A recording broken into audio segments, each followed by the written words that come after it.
Walamma balagonya al-jannatu wa na'imuha sa'dun liman yusalli wa yusallimu wa yubarik alaihi.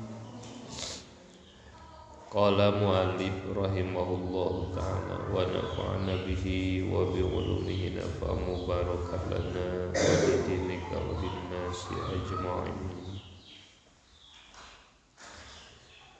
Walamma balagha sallallahu alaihi wasallam khamsa wa salasina sanatan banat Quraisyul Ka'bata linsida'iha bisuyunil abtahiyah. Walamma balagha jeung dina waktos dugi Kangjeng Nabi sallallahu alaihi wasallam. Walamma balago jeung dina waktos dugi Nabi khomsan kana 5 wasalasina sareng 30 naonana sanatan tauna alal masyhuri numutkeun kaol masyhur kaol anu populer.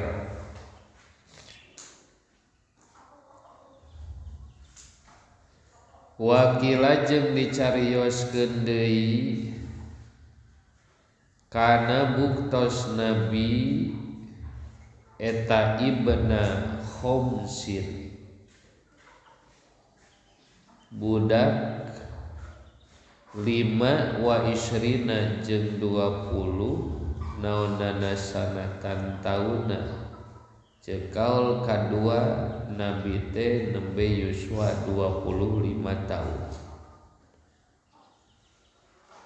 Wakila jeung dicarioskeun kana buktos Nabi gulaman eta pamuda ngan kaul nu masyhur Nabi yuswa 35 tahun. Naon nu terjadi dina 35 tahun teh banaj ngarenovasi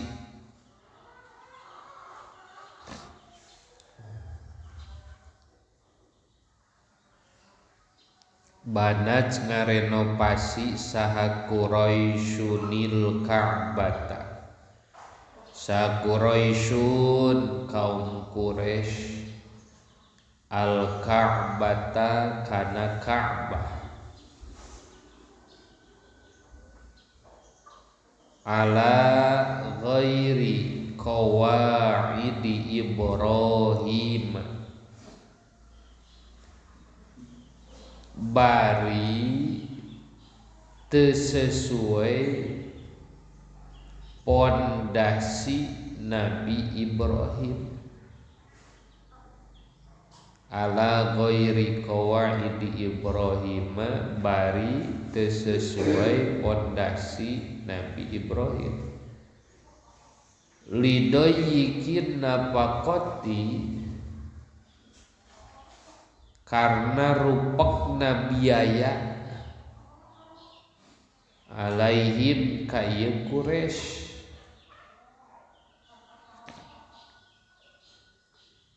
terbatas biayana jadi renovasina diperkecil. Pana kosu tuluy ngurangan ieu Quraisy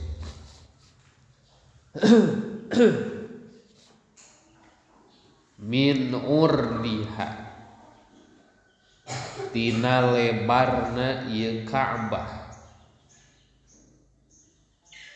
watuliha jeung panjangna ieu Ka'bah adru'an kana pirang-pirang siku, ukuran siku teh.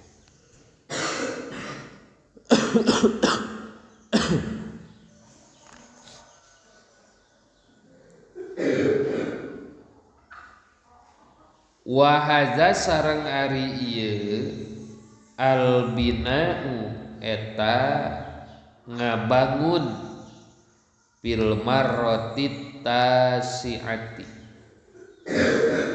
dina balikan kasalapan kali.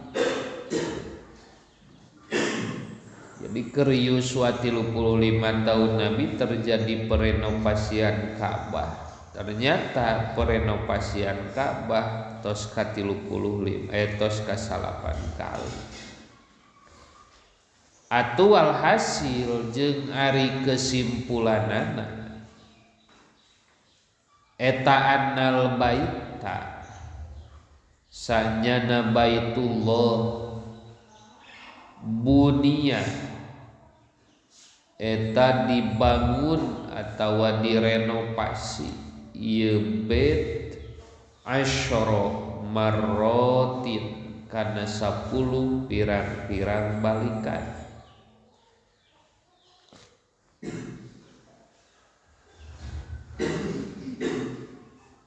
Pa'awaluman mangka ari pamimiti na makhluk bana anu ngabangun hu kana ieu bait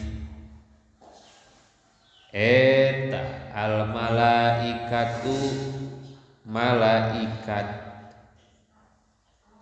min yakutatin tina bahan batu yakut. Cek tadi ngabangun Ka'bah nepi ka 10 kali. Mana wae nu 10 teh tayeu ku musannif diuningakeun. Kahiji nu ngabangun Ka'bah teh para malaikat. Bahanna tina batu yakut surga. Nu kadua summa Adamu teras Nabi Adam. Katilu summa Syithu teras Nabi Syith.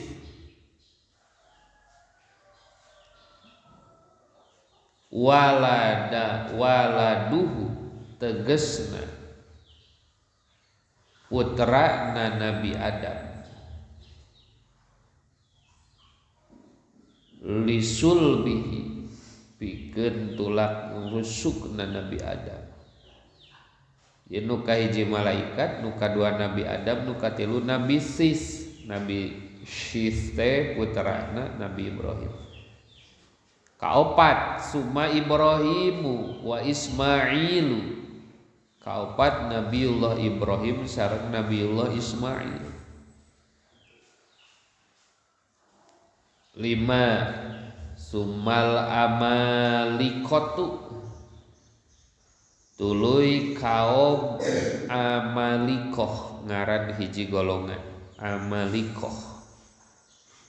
Summa Jurhumu tuluy kaum Jurhum genap berarti.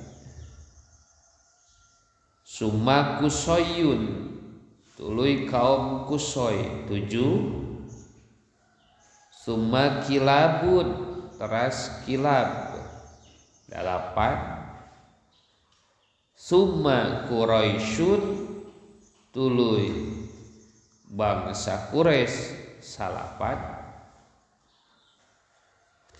Summa Banu Zubairi teras Imam Ibnu Zubair ala qawaidi Ibrahim netepan kana pondasina Nabi Ibrahim. 10 kali tah terjadi perenovasian Ka'bah. Jadi nalika yuswa Nabi 35 tahun eta teh nu kasalapanna ternyata sabada eta aya deui sakali. Lamun tadi dina zaman Quraisy pembangunanna disederhanakan dengan keterbatasan biaya, maka dina perenovasian terakhir dilaksanakan ku Ibnu Zubair, Ka'bah dikembalikan karena pondasi Nabiullah Ibrahim artosna jadi ageng deui gitu.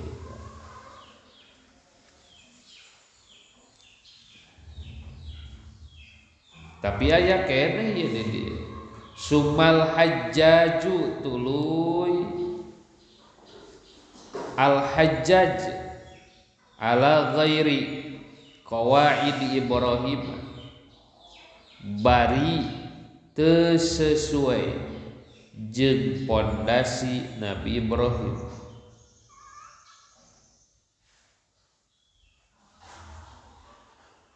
Wa bunyanul hajjaji sareng ari bangunan al hajjaj baqin eta nu tetep ilal ana dugi ka ayeuna. Tina zaman al hajjaj dikirangan deui tina ukuran pondasi Nabi Ibrahim, tapi nepi ka ayeuna cenah sakit. Palam yatagoyar mangka henteu robi.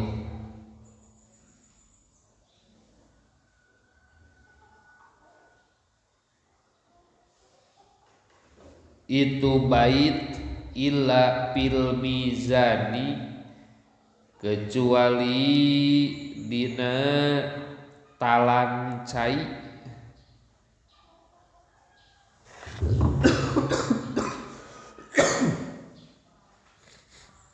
Wal babi jeung dina pintu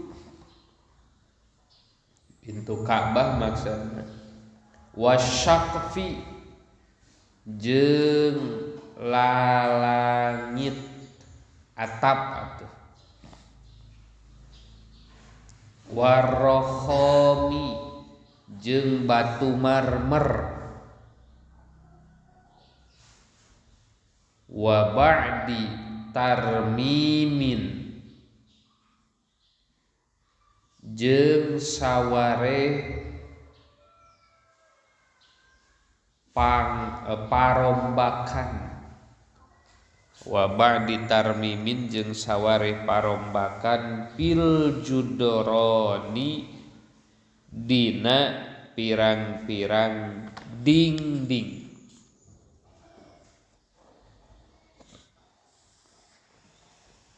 Wa yurwa sareng diriwayatkeun annahu sayaktosna kalakuan sareng tingkah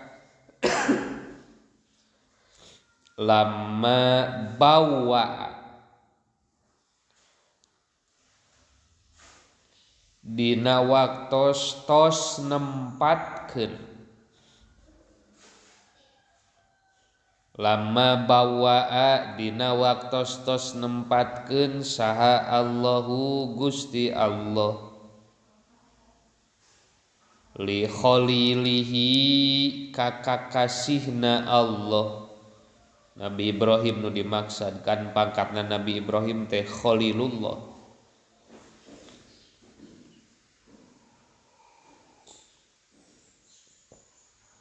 Makanal baiti kana tempat Baitullah.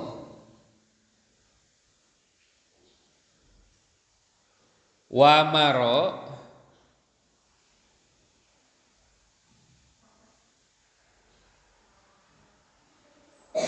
sareng miwarang Allahu ka Nabi Ibrahim bibinaihi kana ngabangun ieu bait.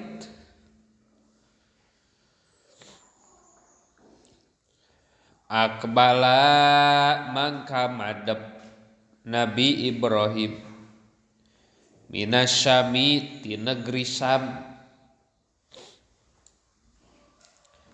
Wasinuhu jeung ari yuswana Nabi Ibrahim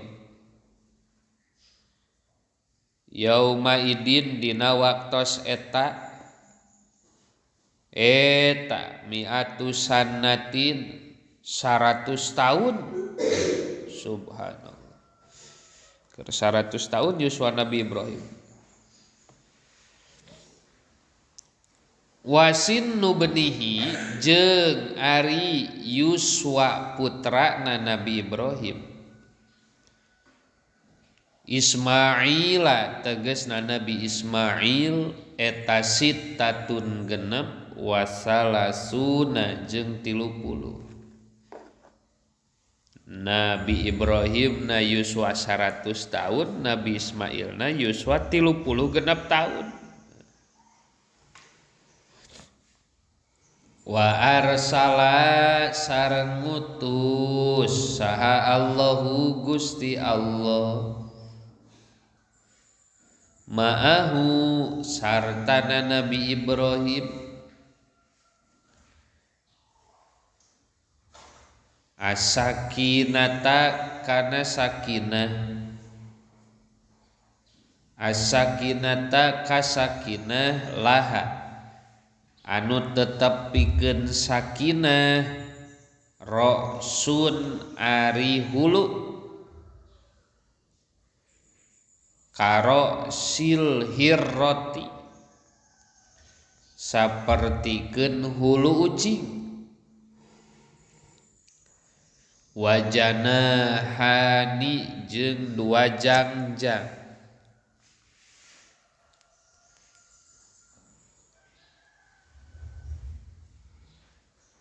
wa fi riwayatin jeung eta tetep dina hiji riwayat kaannaha sapertosanya na ieu sakinah gomamatun eta awan wapi wasatiha jeung dina tengahna ieu gomama min a'la ti belah luhur kahayati rosi eta saperti bentuk sirah tatakallamu nu ngobrol ieu rosu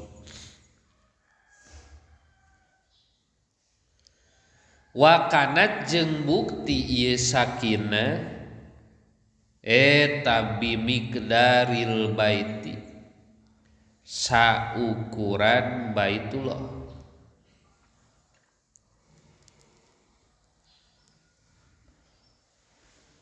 palamman taha mangka dina waktos dugi saha al-Khalilu Nabi Ibrahim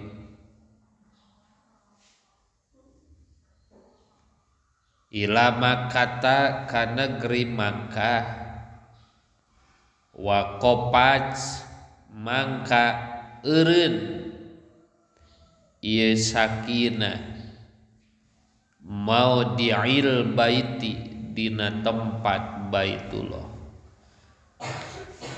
wanadat sareng ngobrol ngagero asal kata ngobrol ieu sakinah ceuk awan sakinah teh ya Ibrahim bin ibni ala miqdari dilli la tazid wa la tanqus ya Ibrahim wa Ibrahim ibni pek ngabangun anjeun ala miqdari zilli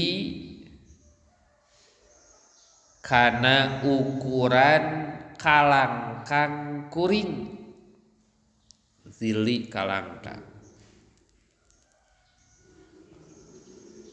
la tazid ulah nambahan anjeun wala tanqus jeung ulah ngurangan anjeun tak ceuk sakinah teh ka Nabi Ibrahim atas kuasa Allah bisa nyarios ya Ibrahim tah ngabangun Ka'bah teh ieu batasna kade ulah ngurangan jeung ulah nambahan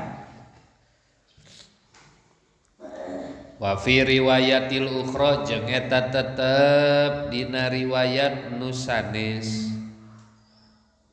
annaha sanyana ieu sakinah tatawwaqat eta meulit ieu sakinah bil asasi dina pondasi kana saperti sanyana ieu sakinah teh hayatun eta jiga orangnya meulit dina pondasi. Summa innal khalila teras sayaktosna Nabi Ibrahim laman taha nalika dugi fil binai dina ngabangun ila maudi'il hajaril aswadi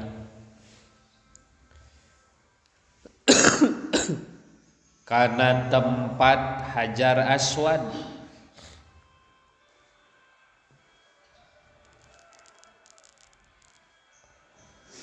tolaba tah nyuhunkeun ieu khalil atanapi Nabi Ibrahim min Ismaila ti Nabi Ismail hajaron kana batu yadha'u anu nyimpen ieu Ismail hu kana hajar tujuanana liyakuna supaya bukti ieu hajar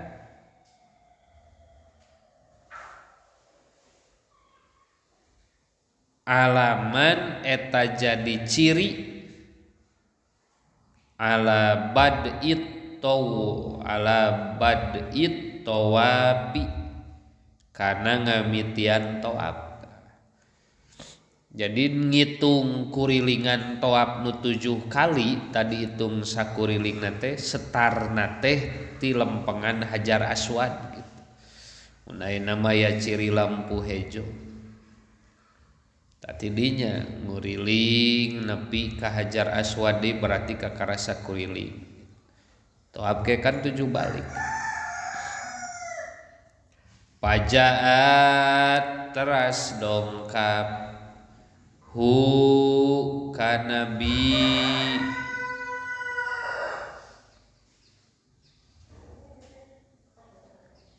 Ibrahim ka Nabi Ismail punten saha Jibrilu malaikat Jibril bil hajaril aswadi nyandak batu hajar aswad.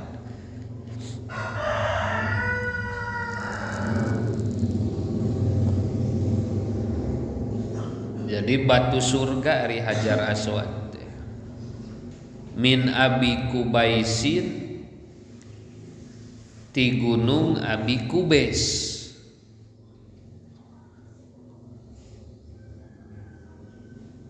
cenah ti surga geuning ti gunung Abi Kubais kieu caritana li annallaha karna sayaktosna Allah istauda'a eta nitipkeun Allah hu kana hajar iyahu ka Abi Kubais. Abi Kubais teh ngaran gunung ngaran bukit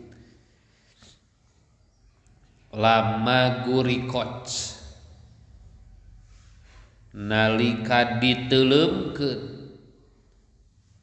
naon al ardu tanah kan keur zaman Nabi Nuh dilenyapkeun ta eta mah aya batu eta mah tetep wa fi riwayatin jeung dina hiji riwayat mah annal hajaro sanyana batu hajar aswad nafsahu eta diri na hajar aswad nada nyauran ieu Hajar al-Khalila ka Nabi Ibrahim min Abi Kubaisin di gunung Abi Kubais.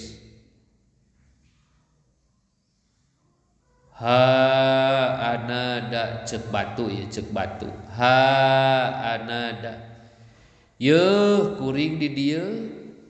Nah, cek riwayat nu kadua mah Hajar Aswad nu nyauran nyalira ka Nabi Ibrahim.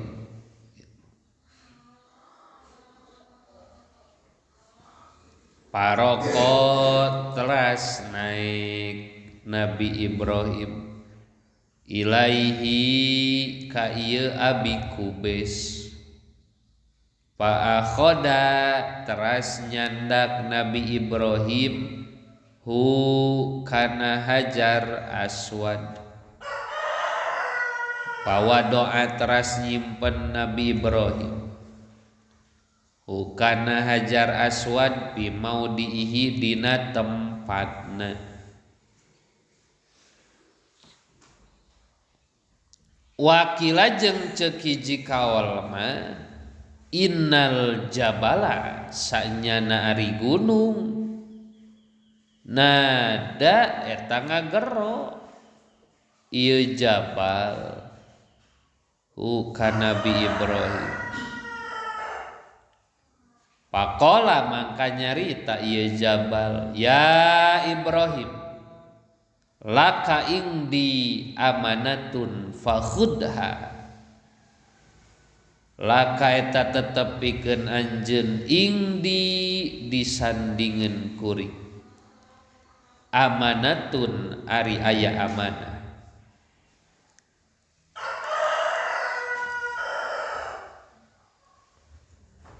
Pakhud mangka kudu nyokot anjeun ha kana ieu amanah. Jadi sabaraha riwayat tah. Riwayat kahiji Nabi Ibrahim dipaparinan batu Hajar Aswad melalui malaikat Jibril anu nyandak batu ti gunung Abi Kubais. Ceuk kaul kadua Hajar Aswad langsung anu nyauran Nabi Ibrahim ka gunung Abi Kubais.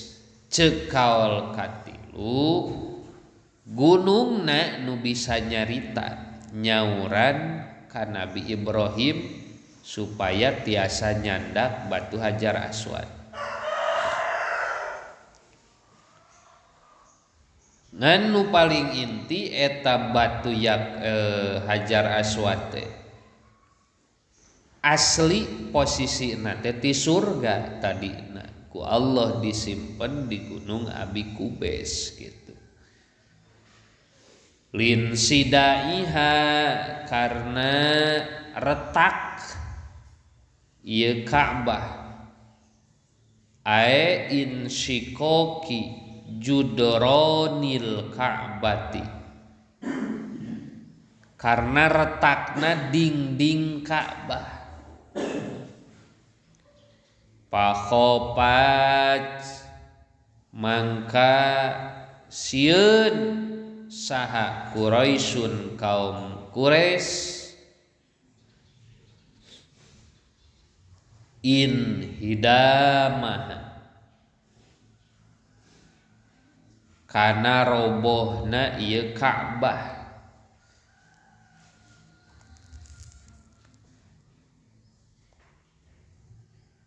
Bisuyuli kusabab pirang-pirang banjir ae ijtima'il amtori tegesna ngumpulna cai hujan al jariyati anu ngocor fil audiyati dina pirang-pirang lembah.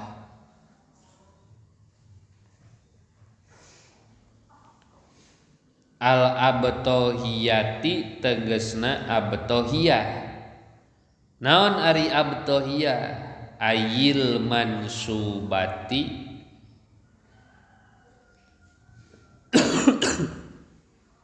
tegasna tempat ilal abtahi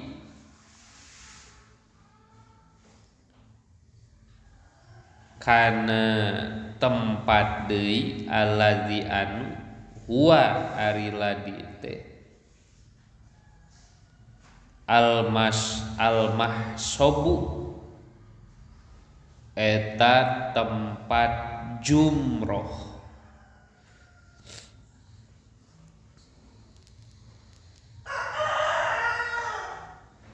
Wawa sareng ari ieu abtoh mujtama'ul ma'i eta tempat ngumpulna cai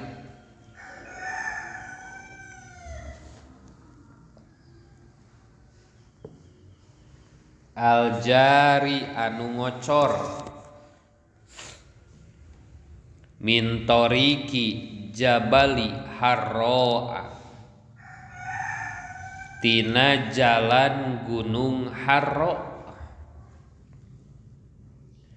wa min toriki Mina jeung tina jalan Mina al musammati nu dibere ngaran biwadil munhana ku ngaran lembah munhana.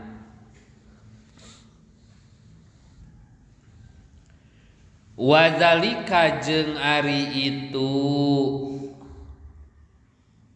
insidaiha retakna Ka'bah li anna babal Ka'bati karna sanyana pintu Ka'bah kana eta buktos ieu babun mulsikon eta anu nempel bil ardi kana taneuh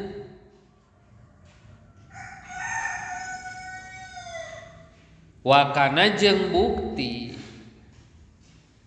naon asailu banjir yadkhulu eta asu ieu sail kana babun jadi kabanjiran Ka'bah pansodaa tuluy narima retak ieu babun wasariko jeung ngeuweuhkeun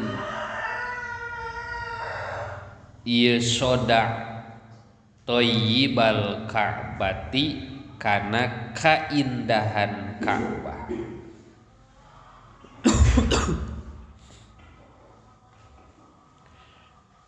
Walamma balago jeung samangsa nepi naon albina'u bangunan ila maudiil hajari kana tempat hajar aswad wa tanaza'u jeung beda pendapat ieu Quraisy ae ikhtalapat tegasna cekcok saha akabiru Quraisyin pirang-pirang gegeden Quraisy waru'usahum jeung pimpinan Quraisy bil hajaril aswadi dina masalah batu hajar aswad ae piwadaihi tegasna dina nyimpenna ieu hajar piruknil as'adi dina tihang as'ad ngaran tihang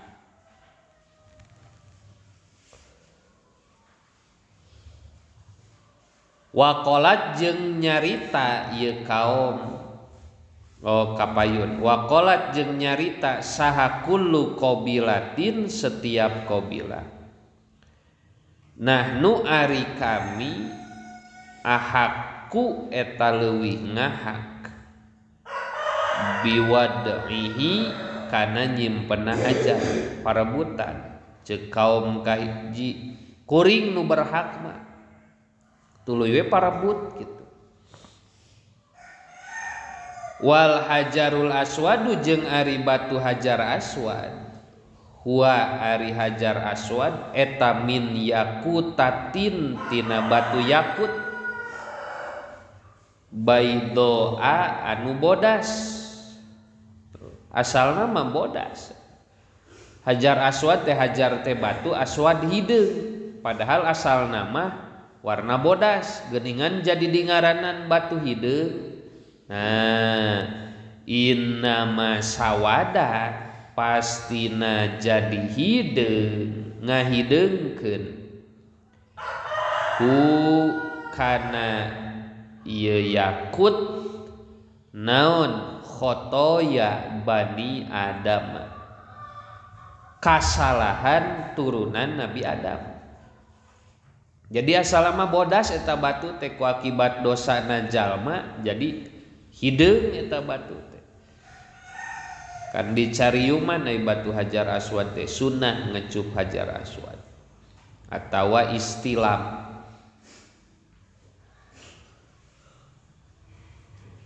Wa huwa sareng ari hajar aswad ahbaqo eta turun ma'a adama bareng jeung Nabi Adam minal jannati ti surga ta mimiti ka gunung abi kubeskeun teh harita nalika Nabi Adam dilungsurkeun ti surga ka dunya eta bareng eta teh jeung batu hajar aswad.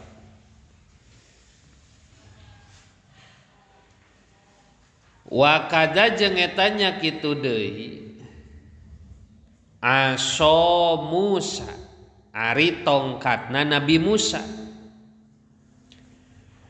alati anu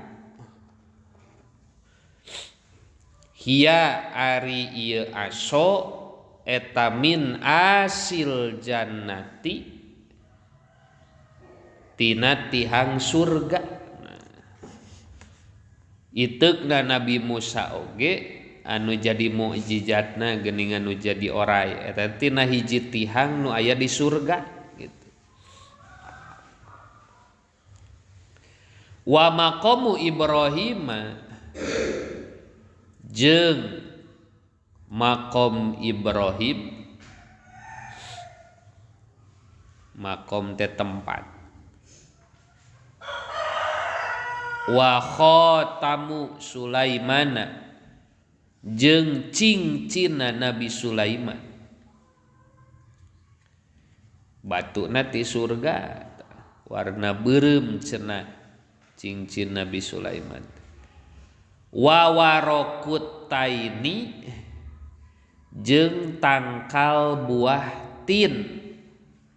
Buah tin teh buah surga. Wa'udun jeung kai yubakhoru nu diracik naon bihi ieu aud kai bukhur mun ayeuna parfum.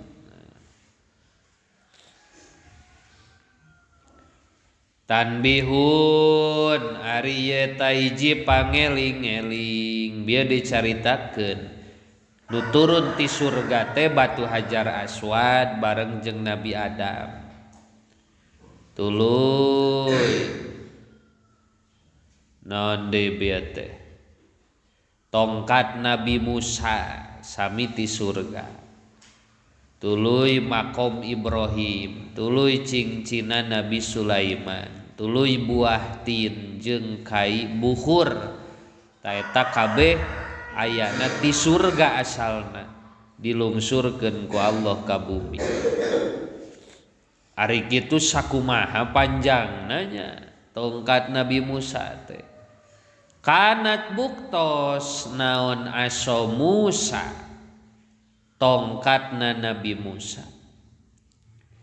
Tuluha ari panjangna ieu aso asyaratu adroin ari 10 pirang-pirang siku 10 siku berarti lamun sasiku dihitung 1/2 meter 10 kali 1/2 berarti 5 meter sasiku teh eta tina ujung ramon nepi kana siku tak sakieu tak sasiku ngaranna ayeuna 10 kitu lamun sasiku na 1/2 meter berarti 5 meter kabayang teh ku ente aya tongkat 5 meter jangkungna Nabi Musa saperti kumaha tongkatna we geus sakitu walaha jeung eta tetep pikeun ieu aso su'batani ari aya 2 cabang tatakidani anu caang duanana bizul mati dina waktu poek gempruy caang tongkat Nabi Musa nalika dina waktu poek wasmuha ari ngaranna ieu tongkat teh zaidatun eta zaidah ngaran tongkat Nabi Musa teh zaidah ngaranna wakana jeung buktos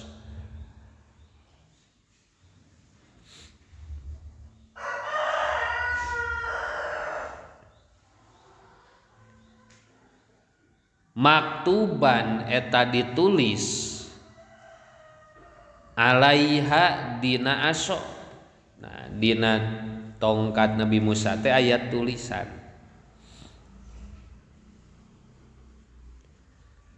naon tulisan nu aya dina tongkat Nabi Musa kullu sultanin setiap penguasa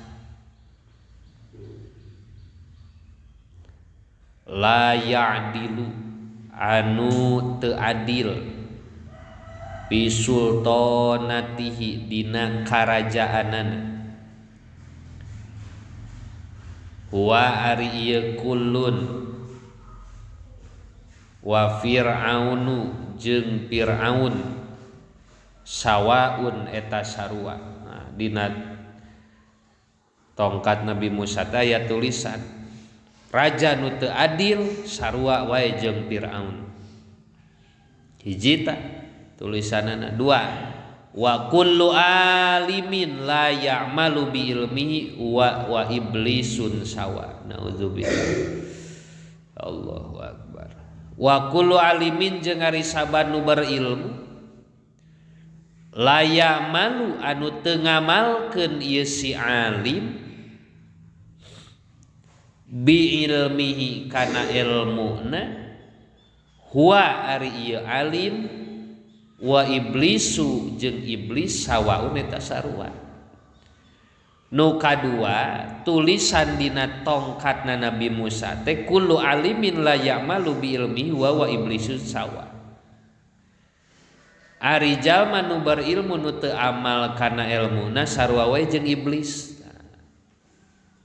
dina pada cilakana nu katilu tulisan nu aya dina tongkat Nabi Musa wa kullu goniyin jeung ari setiap anu beunghar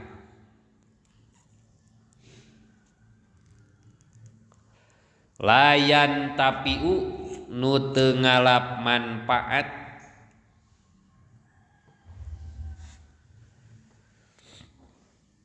ieu goni bimalihi kana hartana goni huwa ari ieu goni wa qarunu jeung qarun sawaun eta sarua sari qarun jalma beunghar ngan medit gitu kitu tah. Sarua jeung korun jalma nu beungar tapi teu ngalap manfaat tina hartana. 3 tah. Kaopat tulisan nu aya dina tongkat Nabi Musa teh wa kullu fakirin jeung jeung setiap fakir la yasbiru anu teu sobar ieu fakir ala fakrihi kana kapakiranana.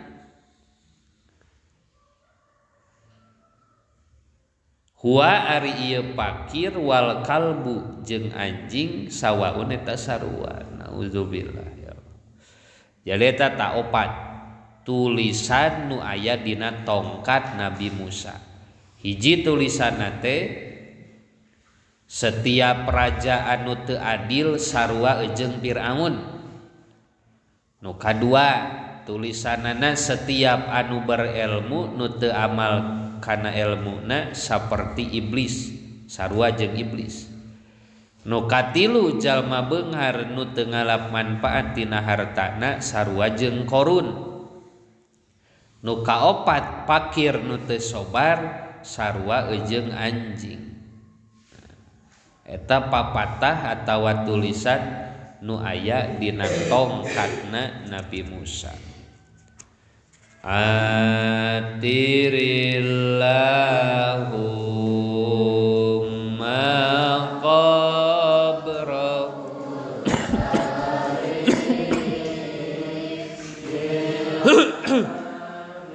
adi min salati wa